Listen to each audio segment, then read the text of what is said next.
Shalom shalom turabaramukije cane hama bashandungitse ino video y'uno muntu burya ari no muri Saudiya rero yari yaratorotse yaragiye mw'ibarabara amaze kugenda mw'ibarabara rero bavuga yuko yapfuye rero abiwabo ntibaramenya n'ikintu na kimwe ntibazi ko akomeye ntibazi ko yapfuye rero mwogerageza bari muri ino groupe abandi bari mu magroupe atandukanye mugerageze gutangatanga ino foto mu magroupe hose kugira barondeze abiwabo ko boshobora kumuronka ego ni umunyamusenyi kweri sawa mugira umugisha kugira bamenyeshe abiwabo ko atakiri muzima ego mwigore basha mwigore abari mu magroupe atandukanye iyi foto kweri muyikwirakwiragize mu magroupe atandukanye kumbure harimwo abo mumenya abo babaza abiwabo bakabamenyesha yuko atakiri muzima ntabwo akiri muzima kweri ego yari no muri Saudiya ni umunyamusenyi mugerageze rero mwigore mutangatange mu magroupe atandukanye uko ngaha hariho abantu usanga bari mu magroupe menshi kugira abiwabo bashobore kuba bomenya yuko atakiri muzima ego mbona ukuvuga ko nguyu wa muntu bavuga ko yapfuye ngo uyu yashitse mu Burundi umwe bariko bararangisha ngo yapfuye yagize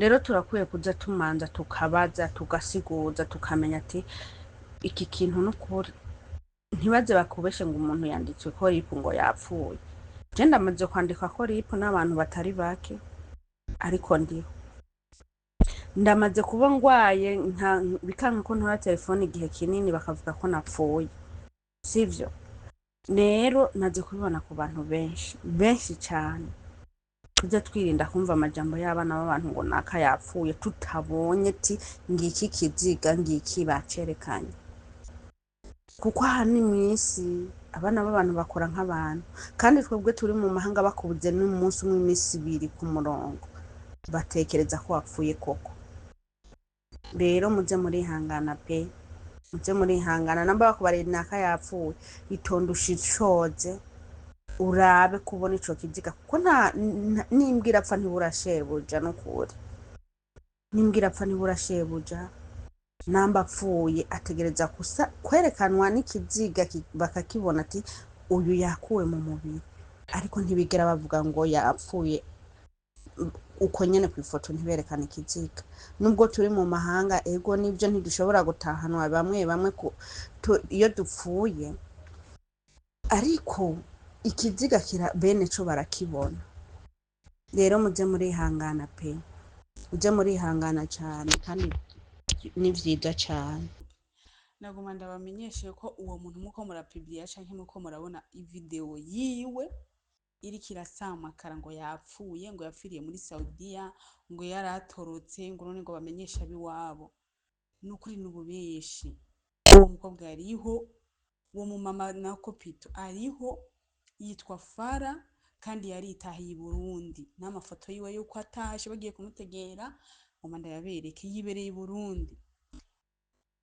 ivyo bintu bigoma bimushikira n'uwo nyene Fara akavuga ati none gasha nta kindi ari buhindure twamwandikiye aratubwira ati abo shabihoze twamwandikiye twamubwira ati none ibi bintu we nta kuntu worungika audio ukabisobanura kutapfuye ngo abo bihoze shango nibandika ivyo bashaka none mwe mumva mwebwe muko murapubliya ibintu mufitiye fact canke buhamya nta soni iyo mwipfurije umuntu ko yapfuye abapfa ngo mumurye bugiye nk'ubu biciye bihindukira bikagaruka kuri mwebwe muri ko muragenda mupubliya iyo video niyo audio uwari we wese imana nyene ubunyene gacimuhana uwafashe iyo video niyo audio arungika mu groupe afata ukuboko kwiwe afyonda ko arungikira uwundi muntu runaka akarungika mu yindi groupe akarungika no mu yindi groupe uwari we wese yabikoze igacimuhindukirira nawe agaca apfa canke muri famiye yiwe hagaca hapfa umuntu kugira ngo ivyo yipfurije abandi nawe abibone vyo baryohera nivyo bibaryohera mwebwe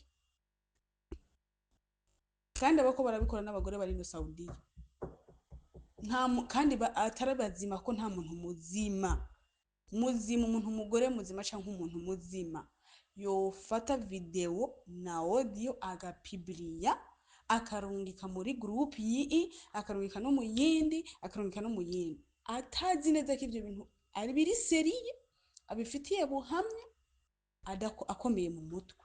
Ababirungika bose ntibakomeye kuko nta muntu akomeye yorungika ibintu adafitiye fact, adafitiye ubuhamya, atazi neza ko biri seriye.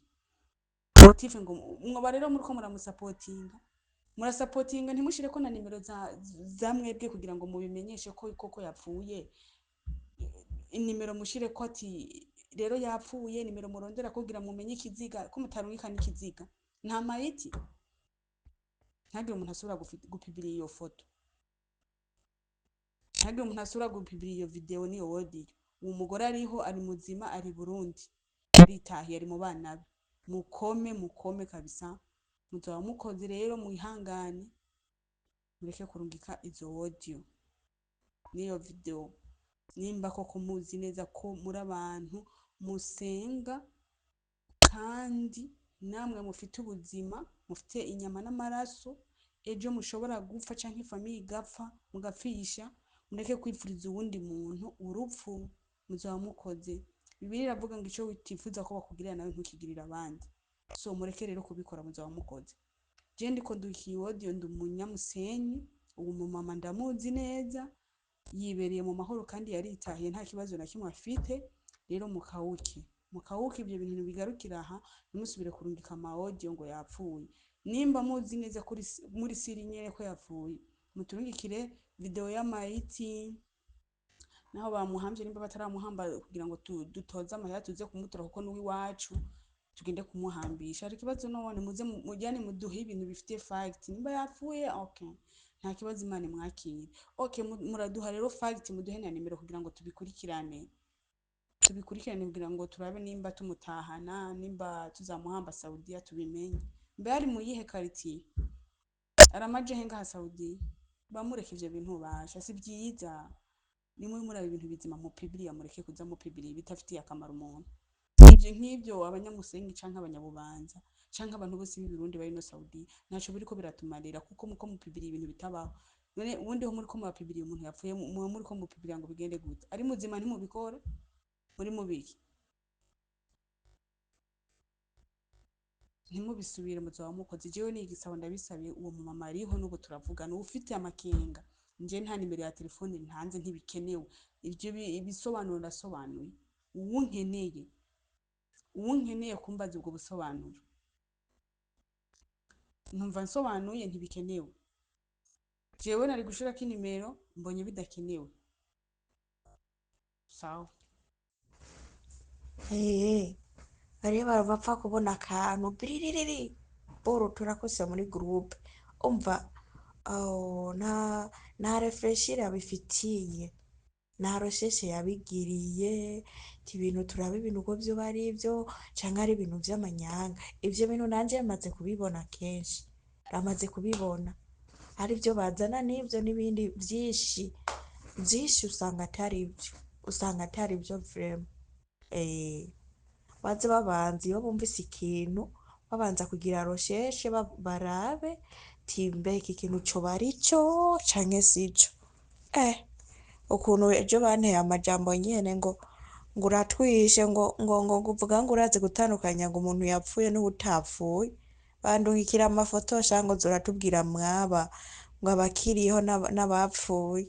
Nanje nababwiye ati hari n'igihe mwombesha ati mukampinyisha itariyo, jewe inyishu yiwanje nayitoye kugira ngo mbe numvikana ko ndumubeshe. Ariko ndabasezerana ati mwe muzorabire kuno mukobwa, uno mukobwa bavuze yapfuye, je ndababwiye ko ari muzima, timuzorinsubizako. Nese nguwo batanguye gutera commentaire ngo ntibasa. Abo bantu ntibasaga ntuzi ngo ntibasa, je mbona basa neza. Ahubwo no musimiriwe ndi okipe, numvise umenga ngo bari babigarukanye mama.